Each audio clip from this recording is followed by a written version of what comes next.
Okay, so, wow. Donald Trump back in the White House. Yeah. I know, right? It's a lot to process. He defeated Kamala Harris, making him the 47th president. Mm. But get this, after being the 45th, Oh, wow. this is only the second time in U.S. history that a defeated president had returned for a second term. It's The unbelievable. last time this happened was way back in 1892 Wow. with Grover Cleveland. Yeah. That's So it's huge. it's history. There's so much to unpack. But for this deep dive, Yeah. let's focus on understanding how this happened. Okay. What were the key factors that led to this outcome? Yeah. Before we get into that, though, I'm curious, Yeah. what surprised you most about this election? I think what's fascinating here is how Trump's victory really speaks to, a powerful undercurrent in American politics. You remember that quote from Newt Gingrich? Yeah. He said, Trump is the personification of a rejection of the governing elite. Right. And, this isn't a new sentiment, Right. but Trump has clearly tapped into it Twice now. twice now. And understanding that is key to understanding this election, I think. It really is a stunning comeback when you think about it. I mean, we're talking multiple indictments, Oh, yeah. a criminal conviction, even surviving an assassination attempt. Yeah.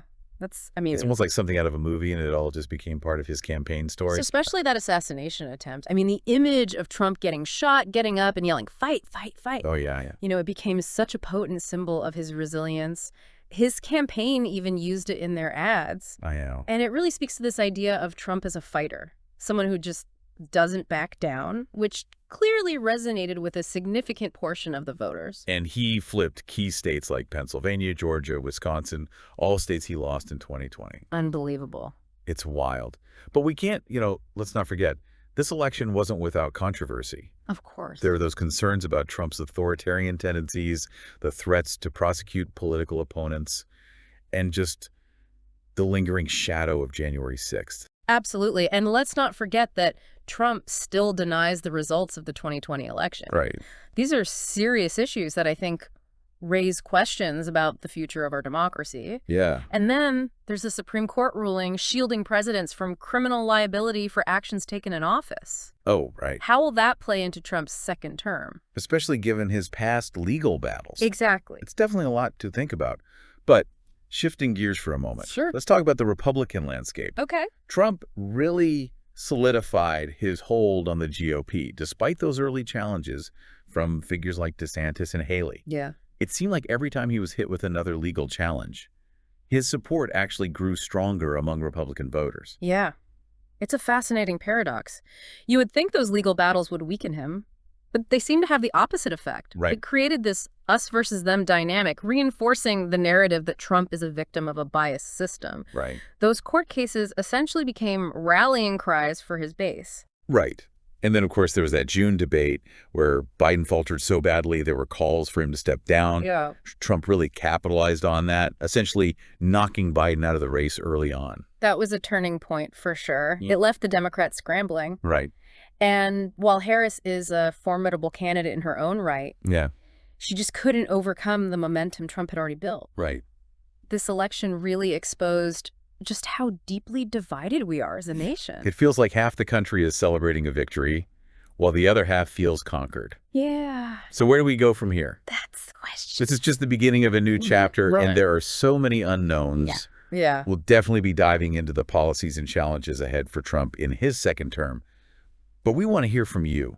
What are you most interested in learning about? Yeah. What aspects of Trump's agenda should we explore in our next deep dive? Let us know. It's really remarkable how this election has just upended the political landscape. We're seeing a potential realignment of American politics in real time. And, it raises a lot of questions about the future. Yeah, it's like we're watching a political earthquake unfold. Like, what does this mean for the future of the Republican Party? Did the primaries offer any clues about where the GOP is headed? Well, one thing is clear. Trump's grip on the GOP is stronger than ever. Remember, he won every single state in the Republican primaries, except for Vermont and Washington, D.C. Potential challengers like DeSantis and Haley, faded pretty quickly. It's a stark contrast to the, pre-Trump GOP. So is it fair to say that the Republican Party is now the Trump Party? Yeah. Is there even room for dissenting voices or different perspectives? within the GOP anymore? That's a key question. It's important to remember that the Republican Party has always had a diverse range of viewpoints, from, traditional conservatives to libertarians, social conservatives. However, Trump's dominance certainly raises questions about the direction of the party and whether there's space for those who don't align with his brand of populism. Right. Let's zoom out a bit and look at the international implications of Trump's victory. What are the global concerns and how might this impact America's relationships with other countries? I mean, his first term was eventful, to say the least. Yeah, there's definitely, a lot of anxiety internationally, particularly among America's traditional allies. They're worried about Trump's unpredictable nature, his America First approach, and his tendency to kind of undermine established alliances. And his affinity for, strongman leaders like Putin definitely raised some eyebrows during his first term. Yeah. And plus his stance on NATO and trade agreements caused a lot of tension and uncertainty. Right.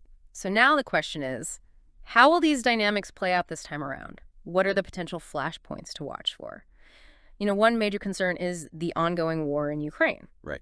Trump has hinted at being open to negotiating with Putin, which has some people worried that he might pressure Ukraine into making concessions. That would have huge implications, not just for Ukraine, but for the whole geopolitical landscape. Exactly. Then there's China. Trump's trade war with China had a significant impact on the global economy. So will he continue that confrontational approach or try a different strategy? Yeah. And let's not forget the Middle East. His decision to withdraw from the Iran nuclear deal was incredibly controversial, and it's unclear what his approach to Iran will be in his second term. It sounds like Trump's foreign policy is going to be under a microscope. Absolutely. His actions will reverberate across the globe and likely shape the international landscape for years to come. But let's shift our focus to the potential social and cultural impact of Trump's victory. How might this election affect issues like race, gender, and identity in the U.S.? That's a critical aspect that we need to unpack, for sure. Trump's rhetoric has often been divisive, appealing to a sense of white grievance and stoking fears about cultural change.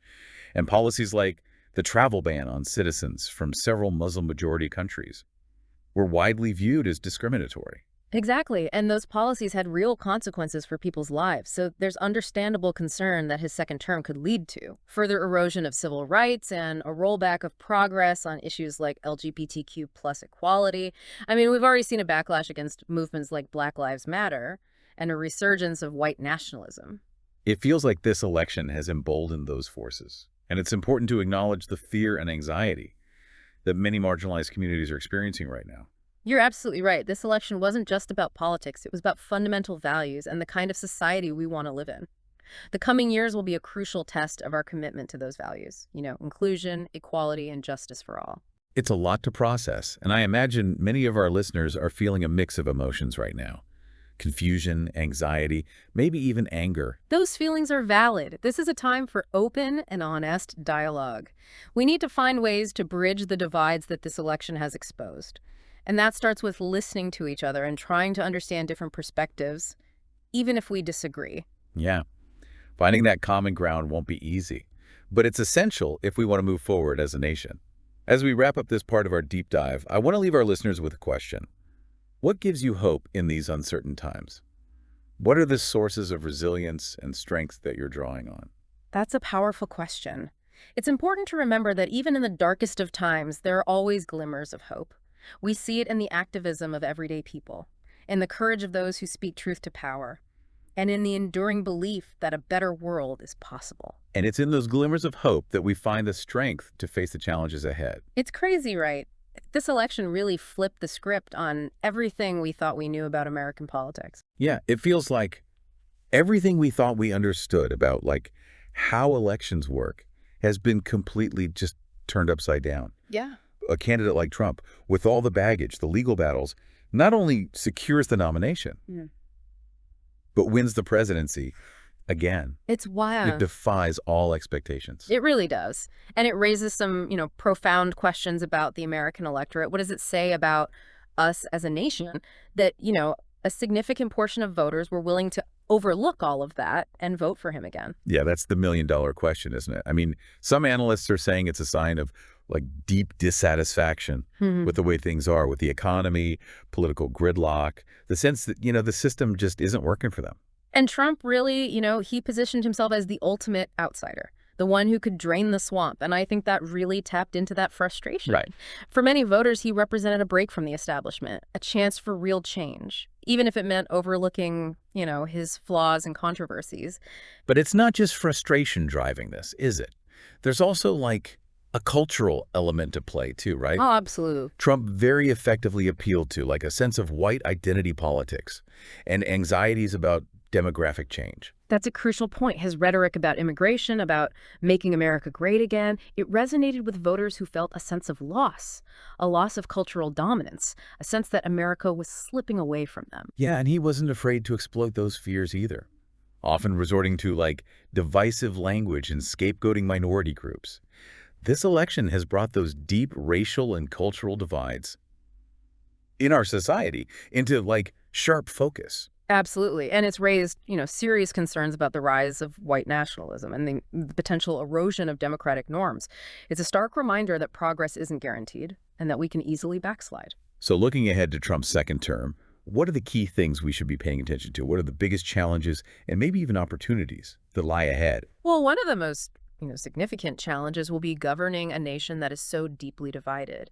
And, Trump hasn't shown much interest in reaching across the aisle or building consensus. Right. His confrontational style and his tendency to kind of demonize his opponents could further exacerbate, political polarization. And that makes it even harder to address, like, the really pressing issues facing the country, like the economy, healthcare, climate change. Exactly. And on the international stage, there's the question of how Trump will handle America's relationships with other countries. His America First approach and his disdain for multilateralism have strained alliances and emboldened adversaries in the past. It's a volatile mix of factors, and it's really hard to predict what will happen over the next 4 years. One thing is certain, though. This is a defining moment in American history.